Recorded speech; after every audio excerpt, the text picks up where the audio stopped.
Hello students, तो start करते हैं बेटा आज का lecture atomic structure lecture number 13, sorry lecture number 14। कल हम लोगों ने क्या किया था? लास्ट लेक्चर में हम लोगों ने फोटो इलेक्ट्रिक इफेक्ट के न्यूमेरिकल्स कर लिए थे। आज हम लोग पढ़ने वाले हैं अपना अलग अगला टॉपिक। आज हम लोग पढ़ने वाले हैं अपना नेक्स्ट टॉपिक जिसे बोलेंगे हम लोग बोर्स एटॉमिक मॉडल। अब मेनली जो पार्ट आएगा इस चैप्टर का, बोर्स एटॉमिक मॉडल, ठीक है। और इस मॉडल पर हम ढेर सारी बातें करेंगे, ढेर सारी चीजें इस मॉडल के ऊपर हमें करनी पड़ेंगी। हमने ये मॉडल वैसे 9th क्लास के अंदर स्ट्रक्चर ऑफ एटम जब चैप्टर आया होगा वहां पढ़ा होगा, ठीक है, लेकिन वो तो बहुत इंट्रोडक्टरी पार्ट था। पूरा डिटेल में हम लोग अब पढ़ने वाले हैं इस मॉडल को, ठीक है। तो इस मॉडल की कुछ खास बातें क्या हैं वो मैं लिखा देता हूँ। इस मॉडल की कुछ खास बातें क्या हैं वो मैं लिखा देता हूँ। तो पहली बात तो ये है कि हाँ, पहली बात तो है कि रुदरफोर्ड ने क्या बोला था। रुदरफोर्ड ने बोला था बेटा कि भाई एटम जो है वो न्यूक्लियस के मतलब इलेक्ट्रॉन जो है वो न्यूक्लियस के अराउंड क्या लगाता रहता है, चक्कर लगाता रहता है, ठीक है। न्यूक्लियस के अराउंड क्या लगाता रहता है, चक्कर लगाता रहता है, ठीक है। हाँ, एक साइंटिस्ट हुआ था, ये बात मैं सिर्फ लिखाऊं समझाऊंगा, लिखाऊंगा नहीं। साइंटिस्ट हुए थे मैक्सवेल। उन्होंने क्या कहा था, मैक्सवेल ने क्या कहा था कि भाई जब इलेक्ट्रॉन कोई भी, बना देता हूँ, लिखने की जरूरत नहीं पड़ेगी इस कॉन्सेप्ट को। एक न्यूक्लियस है, इलेक्ट्रॉन्स है, इलेक्ट्रॉन्स जब रिवॉल्व करते हैं, इलेक्ट्रॉन जब रिवॉल्व करते हैं न्यूक्लियस के चारों ओर, तो कोई भी चार्ज पार्टिकल जब, और मेरे को पता है सर्कुलर मोशन में कोई भी पार्टिकल जब मूव करता है तो वो एक्सेलरेट कर रहा होता है। एक्सेलरेट क्यों कर रहा होता है? क्योंकि उसकी हर बार क्या चेंज हो रही होती है, डायरेक्शन चेंज हो रही होती है। अरे भैया, अगर वो मूव कर रहा है और उसकी डायरेक्शन चेंज हो रही है तो वो क्या, उसकी क्या चेंज हो रही है, वेलोसिटी चेंज हो रही है। वेलोसिटी चेंज हो रही है मतलब वो एक्सेलरेट कर रहा है। तो कोई भी, मैक्सवेल ने क्या बोला था, कोई भी चार्ज पार्टिकल जब एक्सेलरेट करता है, यहाँ पे आ गया इसकी डायरेक्शन ये हो जाएगी, यहाँ आ गया इसकी डायरेक्शन ये हो जाएगी, यहाँ आ गया इसकी डायरेक्शन ये हो जाएगी। इलेक्ट्रॉन की बात कर रहे हैं। हाँ, तो कोई भी चार्ज पार्टिकल जब एक्सेलरेट करता है वो रेडिएशंस बाहर निकालता है। क्या करता है? रेडिएशंस बाहर निकालता है। कोई भी चार्ज पार्टिकल जब एक्सेलरेट कर रहा होता है तो रेडिएशंस बाहर निकालता है, मतलब एनर्जी बाहर निकालता रहता है। क्या बाहर निकालता रहता है? एनर्जी बाहर निकालता रहता है। और एनर्जी बाहर निकालता रहेगा तो उसकी खुद की एनर्जी क्या होती रहेगी बेटा? कम होती रहेगी।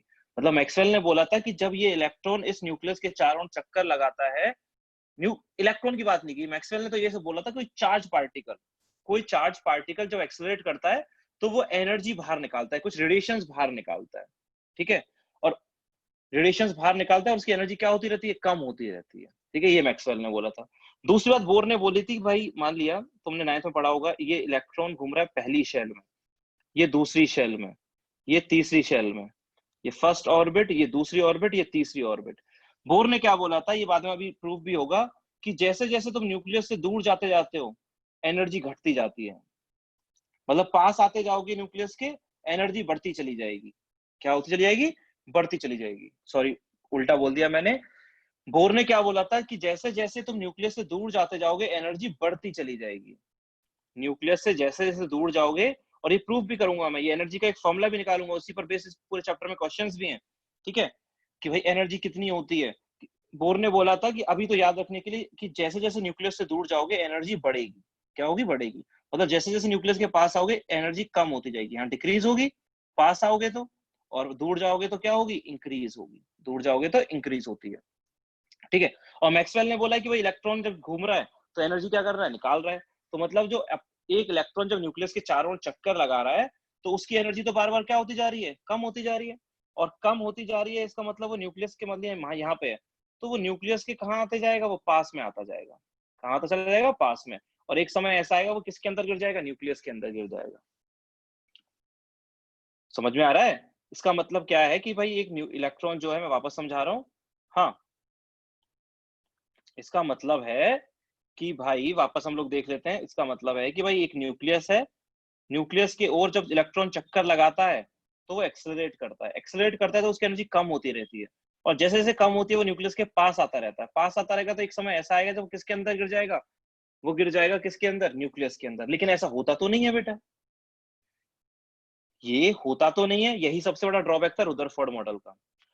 रुदरफोर्ड ने ये नहीं बताया, रुदरफोर्ड ने ये तो कह दिया कि भाई इलेक्ट्रॉन जो है, रुदरफोर्ड ने ये तो कह दिया भाई न्यूक्लियस होगा, उसमें मास डिस्ट्रीब्यूट होगा, और उसके चारों ओर डेफिनेट सर्कुलर पाथ में कौन रिवॉल्व कर रहा होगा? इलेक्ट्रॉन रिवॉल्व कर रहा होगा डेफिनेट सर्कुलर पाथ। लेकिन उसने हमें ये नहीं समझाया कि इलेक्ट्रॉन न्यूक्लियस के अंदर क्यों नहीं गिरता है। ये तो है कि गिरता नहीं है, लेकिन क्यों नहीं गिरता है वो रुदरफोर्ड ने नहीं समझाया। यही रुदरफोर्ड का सबसे बड़ा ड्रॉबैक था। ठीक है, तो ये सारी चीजें किसने प्रूव करी थी? बोर एटॉमिक मॉडल ने समझाई थी। ठीक है, और क्यों गिरना चाहिए था मैं वापस बताऊं क्या? क्योंकि एक चार्ज पार्टिकल जब एक्सेलरेट कर रहा होता है तो रेडिएशंस निकालता है, एनर्जी निकालता रहता है, तो एनर्जी क्या होती रहती है? कम होती रहती है। और एनर्जी जैसे जैसे इलेक्ट्रॉन की कम होगी वो न्यूक्लियस के पास आता जाएगा। वो क्या आता जाएगा? वो न्यूक्लियस के पास आता चला जाएगा, स्पाइरल पाथ बना लेगा और न्यूक्लियस के पास आके एक समय गिर जाएगा। लेकिन ऐसा होता नहीं है। क्यों? वो रुदरफोर्ड ने नहीं बताया। किसने बताया? बोर मॉडल ने बताया। वही सारी बातें हमें अब करनी है, वही सारी बातें करनी है, क्यों नहीं गिरता है। ठीक है, ओके। तो होता क्या है, मैं एक पॉइंट लिखा रहा हूं कि macroscopic particles macroscopic particles macroscopic particles always follow Maxwell concept. Maxwell concept कौन सा है? मैक्सवेल कॉन्सेप्ट मतलब एनर्जी क्या करता रहेगा? रेडिएट करता रहेगा और न्यूक्लियस के अंदर गिर जाएगा। वो मैक्रोस्कोपिक पार्टिकल्स फॉलो करते हैं। माइक्रोस्कोपिक पार्टिकल्स जो होते हैं,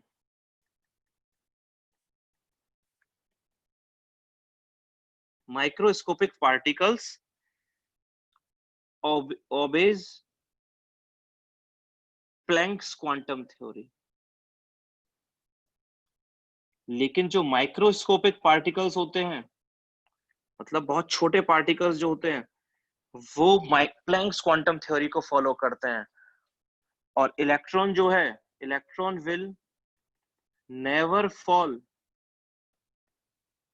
इनटू न्यूक्लियस। इलेक्ट्रॉन कभी न्यूक्लियस के अंदर फॉल नहीं, गिरेगा नहीं, अकॉर्डिंग टू बोर। इलेक्ट्रॉन कभी भी न्यूक्लियस के अंदर नहीं गिरता है। बोर ने कहा है भाई इलेक्ट्रॉन न्यूक्लियस के अंदर नहीं गिरेगा। क्यों? अब इसका स्टेटमेंट पढ़ लेते हैं, क्या कहा था इसने।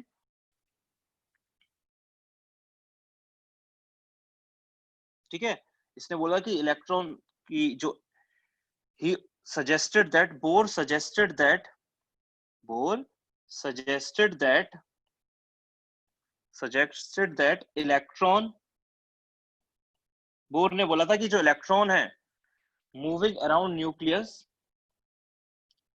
Electron moving around nucleus do not follow Maxwell concept, do not follow Maxwell concept. भाई बोर ने कह दिया था कि जो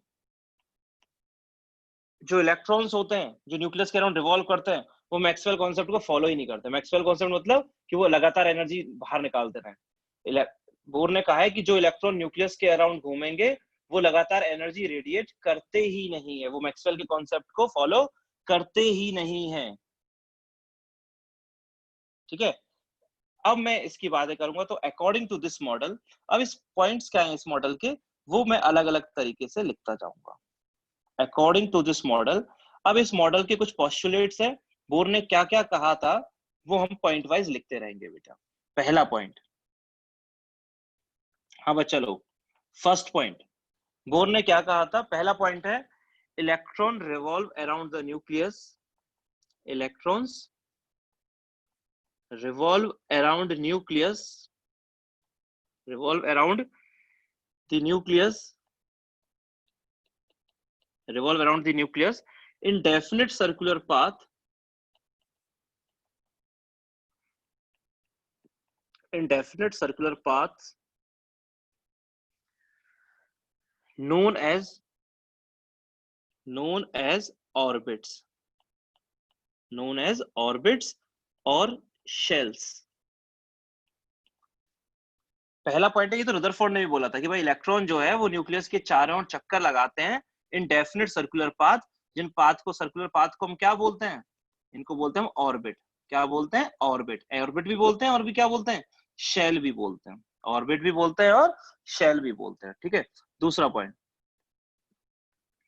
सेकंड पॉइंट, हाँ बच्चा, दूसरा पॉइंट है the energy of electron, the energy of electron, मैं समझाऊंगा इसका मतलब, remain constant, energy of electron remain constant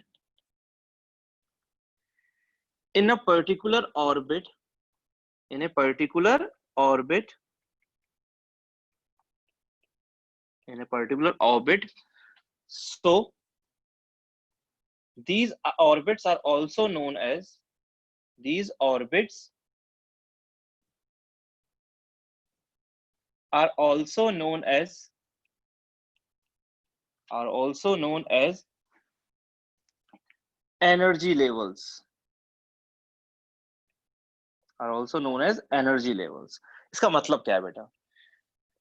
bore ने क्या बोला है कि जब इलेक्ट्रॉन न्यूक्लियस के अराउंड घूमता है तो हर ऑर्बिट में उसकी एनर्जी फिक्स होती है बेटा। मतलब इलेक्ट्रॉन अगर मान लीजिए फर्स्ट ऑर्बिट या सेकंड ऑर्बिट या थर्ड ऑर्बिट, इलेक्ट्रॉन जब थर्ड ऑर्बिट में घूम रहा है तो उसकी एनर्जी ऐसा नहीं है वो कम होती रहेगी या ज्यादा होती रहेगी, उसकी एनर्जी फिक्स होगी। कोई इलेक्ट्रॉन दूसरी ऑर्बिट में घूम रहा है तो उसकी एनर्जी भी फिक्स होगी, कुछ और होगी पर फिक्स होगी। कोई इलेक्ट्रॉन पहली ऑर्बिट में घूम रहा है तो उसकी एनर्जी भी फिक्स होगी। मतलब हर ऑर्बिट में इलेक्ट्रॉन की एनर्जी फिक्स होती है, वो कम ज्यादा नहीं होती है। इसीलिए इन ऑर्बिट्स को हम लोग एनर्जी लेवल्स भी कहते हैं। मतलब एक इलेक्ट्रॉन जब पहली ऑर्बिट में घूम रहा है तो उसकी कुछ एनर्जी है, दूसरी ऑर्बिट में घूम रहा है तो कुछ और एनर्जी है, तीसरी में कोई घूम रहा है तो उसकी कुछ और एनर्जी है। इसलिए उनको क्या बोलते हैं हम लोग? एनर्जी लेवल्स भी बोलते हैं, ठीक है। तीसरा point, third point, third point है energy of an electron, energy of an electron increases as we go, energy of an electron increases on increasing the orbit number,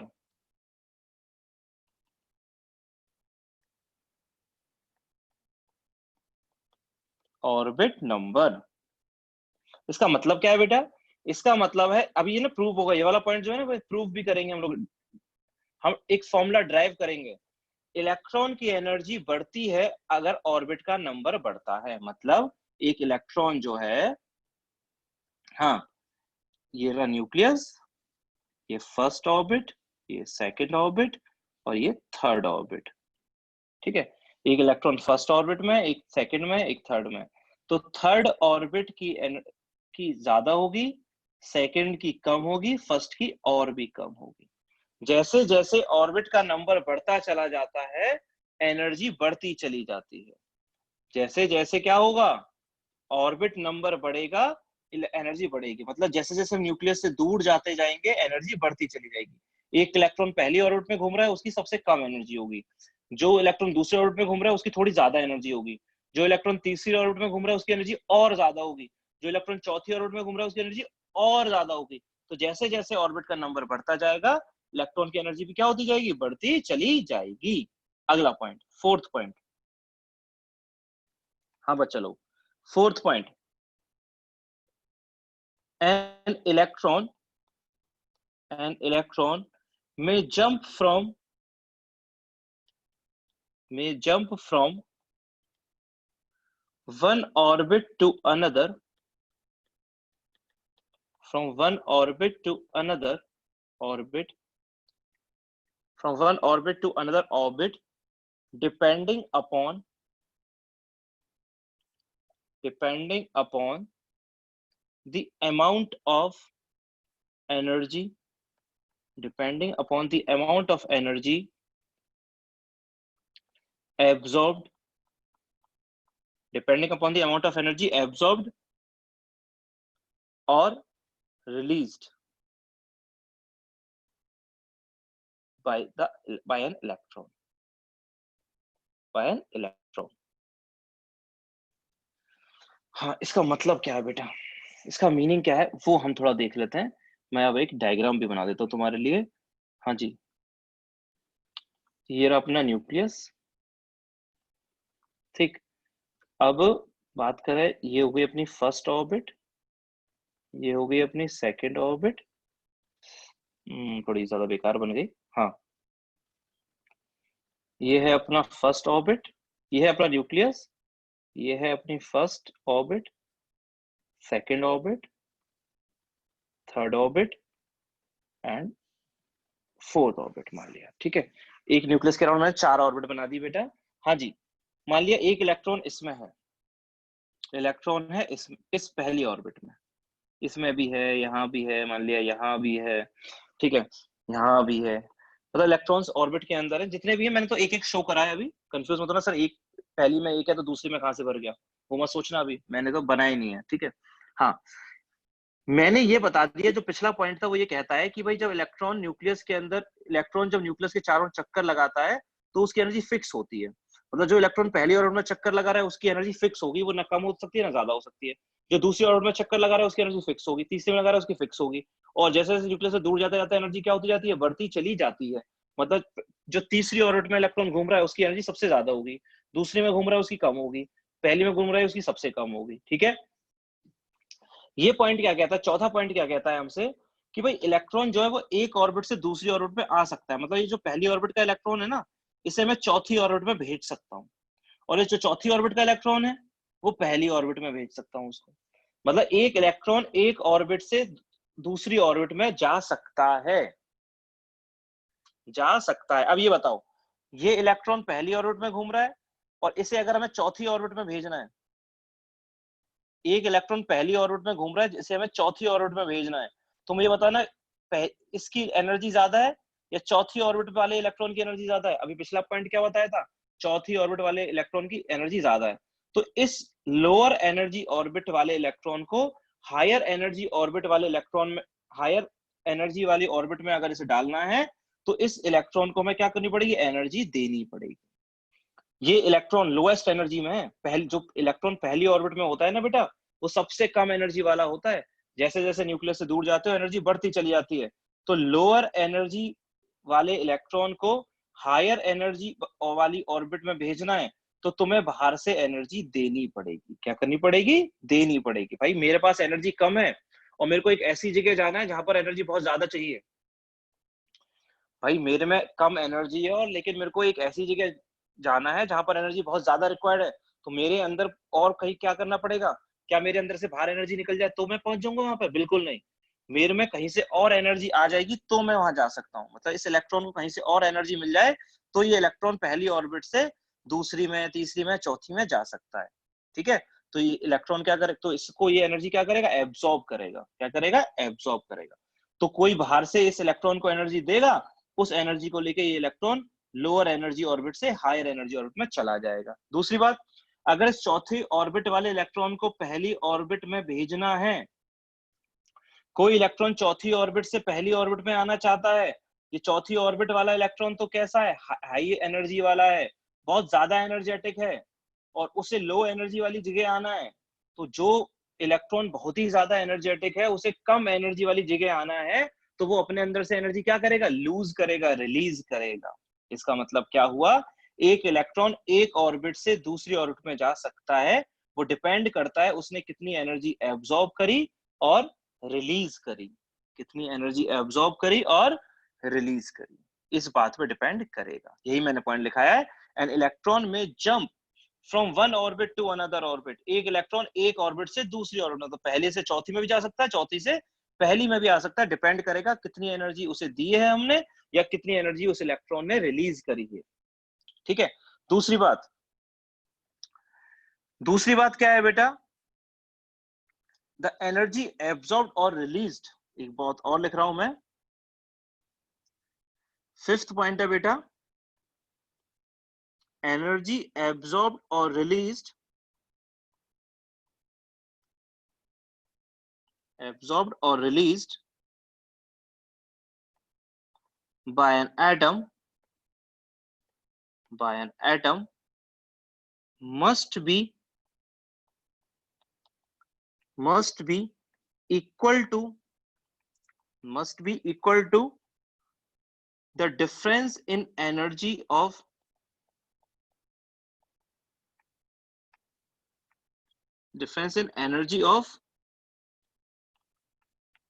energy absorbed or released by an atom must be equal to the difference in energy of two orbits. इस point का मतलब क्या है बेटा, इसे थोड़ा ध्यान से समझना। हाँ जी बच्चों, एक इलेक्ट्रॉन है, लेट्स से एक एग्जांपल दे रहा हूं मैं, एक एग्जांपल दे रहा हूं, जैसे ये है न्यूक्लियस, ठीक है, ये है अपनी फर्स्ट ऑर्बिट, ये है सेकंड ऑर्बिट और ये है थर्ड ऑर्बिट, ठीक है। एक इलेक्ट्रॉन है पहली ऑर्बिट में, ठीक है। मान लेता हूं let's say E1 is equal to 20 volt, 20 electron volt. वैसे होती नहीं है, मैं प्रूव कराऊंगा कितनी होती है। लेट्स से मान लिया, एज्यूम कर लिया, है ना, एज्यूम क्या है, ये होती नहीं है, होती कितनी मैं बताऊंगा, वो प्रूव होगा, उसका डेरिवेशन आएगा एक।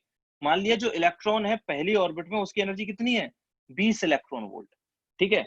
और बाहर और दूसरी ऑर्बिट की एनर्जी है, मान लिया मैंने क्या बोला था कि जैसे जैसे न्यूक्लियस से दूर जाते जाओगे एनर्जी क्या होती जाती है, बढ़ती जाती है। मान लिया दूसरी ऑर्बिट की एनर्जी है 24 इलेक्ट्रॉन वोल्ट। कितनी है, 24 इलेक्ट्रॉन वोल्ट।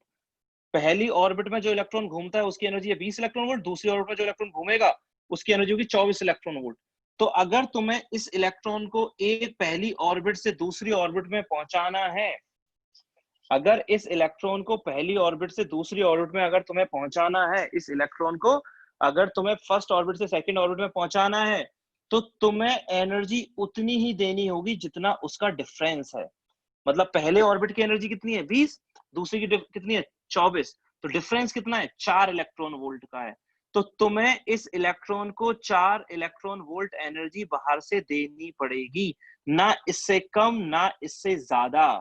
बात याद रखना, अगर तुम्हें इस इलेक्ट्रॉन को पहली ऑर्बिट से दूसरी ऑर्बिट में पहुंचाना है, then we have to give 4 electron volt energy, not less than 4 electron volt and not more than 4 electron volt. उतनी ही एनर्जी देनी पड़ेगी जितना उन दोनों के बीच में डिफरेंस होगा, एग्जैक्टली उतनी देनी पड़ेगी। तुम सोचो कि सर ऐसा करते हैं, अगर इस ऑर्बिट में इलेक्ट्रॉन जो घूम रहा है उसकी एनर्जी 20 है और दूसरे वाले की 24 है, तो मैं 5 इलेक्ट्रॉन वोल्ट दे देता हूँ ना इसको, तो क्या हुआ, क्या दिक्कत है कि 5 देती, चाहिए तो सिर्फ कितनी 4, मैं तो ज्यादा दे रहा हूँ ना, तो क्यों नहीं जा रहा है वो दूसरी में, बिल्कुल नहीं जाएगा। होता क्या है बेटा, जब तुम 5 इलेक्ट्रॉन वोल्ट का फोटोन इस एटम के ऊपर डालोगे, जब तुम 5 इलेक्ट्रॉन वोल्ट का फोटोन इस एटम के ऊपर डालोगे, तो ये इलेक्ट्रॉन इस फोटोन को एब्जॉर्ब ही नहीं करेगा। ये इलेक्ट्रॉन जो है ना, इस 5 इलेक्ट्रॉन वोल्ट के फोटोन को एब्जॉर्ब ही नहीं करेगा, ये उस ही फोटोन को एब्जॉर्ब करेगा जो दो एनर्जी लेवल्स या दो ऑर्बिट के बीच के एनर्जी का गैप होगा। मतलब ये इलेक्ट्रॉन सिर्फ 4 इलेक्ट्रॉन वोल्ट के फोटोन को ही अपने अंदर एब्जॉर्ब करेगा और एब्जॉर्ब करके पहली से दूसरी में चला जाएगा। मान लिया E3 है 26 वोल्ट, कितनी है 26। लेट्स से ये सारी चीजें एज्यूम कर रहे हैं, मतलब इलेक्ट्रॉन पहली ऑर्बिट में घूम रहा है तो इलेक्ट्रॉन की एनर्जी है 20 इलेक्ट्रॉन वोल्ट, दूसरे में घूम रहा है तो 24, तीसरे में घूम रहा है तो 26, ठीक है। हमारे पास कौन सा इलेक्ट्रॉन है, हमारे पास इलेक्ट्रॉन जो है फर्स्ट ऑर्बिट में। सो इफ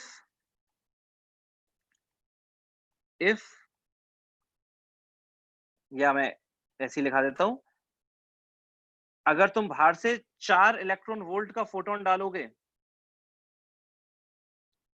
तो इलेक्ट्रॉन कहां से कहां जाएगा, फर्स्ट ऑर्बिट से सेकंड में चला जाएगा। अगर तुम बाहर से 4 इलेक्ट्रॉन वोल्ट का फोटोन डाल रहे हो तो इलेक्ट्रॉन कहां से चला जाएगा, फर्स्ट से सेकंड में। तुम 6 इलेक्ट्रॉन वोल्ट का फोटोन अगर डाल रहे हो तो फर्स्ट ऑर्बिट से इलेक्ट्रॉन कहां चला जाएगा, पहली ऑर्बिट की एनर्जी है 20, तीसरी ऑर्बिट की एनर्जी 26, डिफरेंस कितना है 6। तो तुम 6 इलेक्ट्रॉन वोल्ट का फोटोन डाल रहे हो तो इलेक्ट्रॉन पहली ऑर्बिट से डायरेक्टली किस में चला जाएगा, थर्ड में, डायरेक्टली जंप मार जाएगा, दूसरी पे नहीं जाएगा, डायरेक्टली वो पहली से तीसरी में चला जाएगा, क्योंकि तुमने एनर्जी कितनी दी थी, पहली और तीसरी की डिफरेंस के बराबर दे दी। अगर तुमने एनर्जी दे दी 5 इलेक्ट्रॉन वोल्ट, अगर तुमने दे दी 5 इलेक्ट्रॉन वोल्ट तो इलेक्ट्रॉन कहां जाएगा, कहीं नहीं जाएगा। ये बात मैं तुम्हें समझाना चाह रहा था कि अगर तुमने एनर्जी 5 इलेक्ट्रॉन वोल्ट दी है तो इलेक्ट्रॉन इस, तुम सोचो कि सर 4 इलेक्ट्रॉन वोल्ट से काम चल जाता है, पहली से दूसरी में चला जाता है, तो हम तो ज्यादा दे रहे हैं ना, तो दूसरी में क्यों नहीं जाता है? जाएगा ही नहीं वो। जाएगा तभी जब एग्जैक्टली उतनी ही एनर्जी दोगे जितनी डिफरेंस है। क्यों? क्योंकि 5 इलेक्ट्रॉन वोल्ट का फोटोन ये एटम एब्जॉर्ब ही नहीं करेगा अपने अंदर। ये 5 इलेक्ट्रॉन का फोटोन जब इसके ऊपर डालोगे, ये एटम उसको एब्जॉर्ब ही नहीं कर पाएगा। ठीक है, ये बात है बोर मॉडल की। कुछ और बातें होंगी वो मैं नेक्स्ट लेक्चर में कराता हूँ। Thank you.